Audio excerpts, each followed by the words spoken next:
So from the given workpiece, we'll perform facing operation at both the end to get the required length. Here the required length is 115.50 mm. So we'll do facing on both the side to get the required length. The next operation which we'll be performing is performing center hole on both the end. So for that, we'll replace this dead center with a drill chuck in the tool post. We'll replace this dead center with a drill chuck in the tool post. So we'll put a drill chuck, there will be center drill in the drill chuck, and we'll be performing drilling operation. We'll be performing drilling operation on both sides. So place it near to the object and just move it. So as it move inside,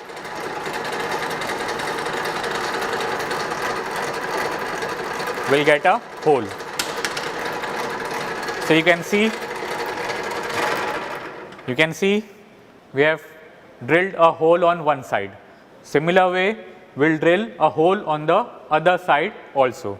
So second step, open center hole on both the ends. So we will make hole on both the ends. Now next step, we'll perform turning for diameter 30 into 95.5. So for 95.5 mm length, we'll perform turning operation to get diameter of 30 mm. So 30 mm diameter. So to obtain this diameter, we'll do turning for 95.5 mm length. So for this, now we have already made hole. Now again replace the drill chuck with the dead center. Okay, this you can replace. This you can replace by first rotating it on the other side, put the dead center, then tight it. Now once it is tight, move it to the workpiece and make it tight. Now once the workpiece is secured between both the ends, from this end it is secured in chuck, from this end it is secured in tool post. Now using vernier caliper, mark the required length, whatever length you require, make marking there, and then you can perform turning up to the required length. So for turning operation, we'll be using this carriage hand wheel as we need to move in horizontal direction.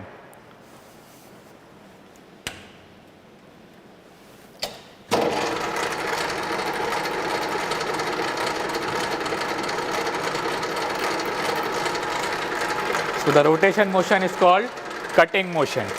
We'll take a little depth with the cross slide.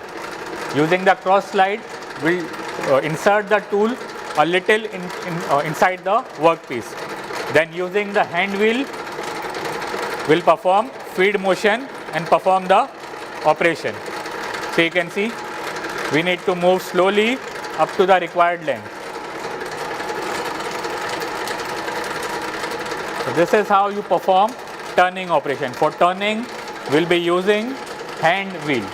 For facing, we use cross slide.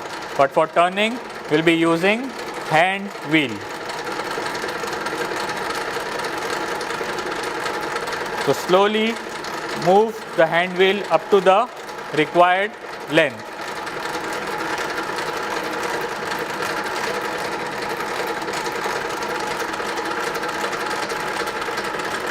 The movement should be continuous. You should not stop while moving.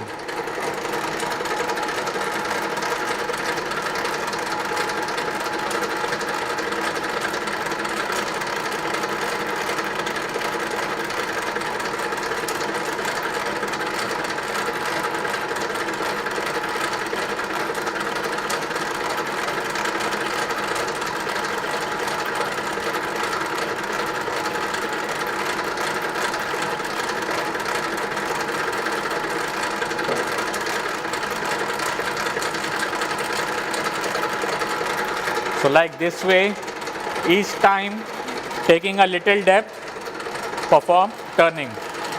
In every pass, take a little depth and perform turning operation.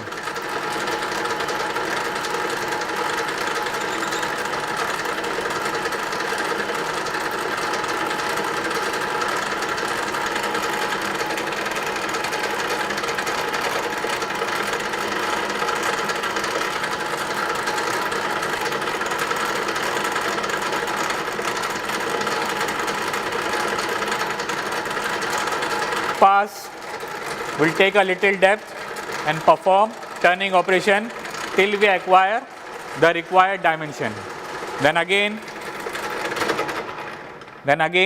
second step, turn it for 19 dia for 82.7. So once we have acquired this dimension, then we'll turn it to get this dimension. So same way we'll do the turning to get this diameter. Next step, turn the step for dia 12. So once this is completed, then we'll do turning for this length for dia 12. And last step, turn for this dimension. So after we have completed this part, we'll turn the workpiece and make turning for this length for dia 14.5. So once this is done, we'll do chamfering at all the ends and perform the final threading using a die stock at the top. So this is how you perform turning operation, turning and facing. This is how you use center lathe machine. To start the machine, always you need to press this button, and to stop the machine, this handle is to be pressed down. To start the machine, handle up, this start. To stop the machine, this down. After you have completed all the turning, the final threading will be obtained with the help of die stock. We'll put this workpiece inside the vise, put the die stock and rotate it up to the required length. So this threading will be obtained with the help of die stock.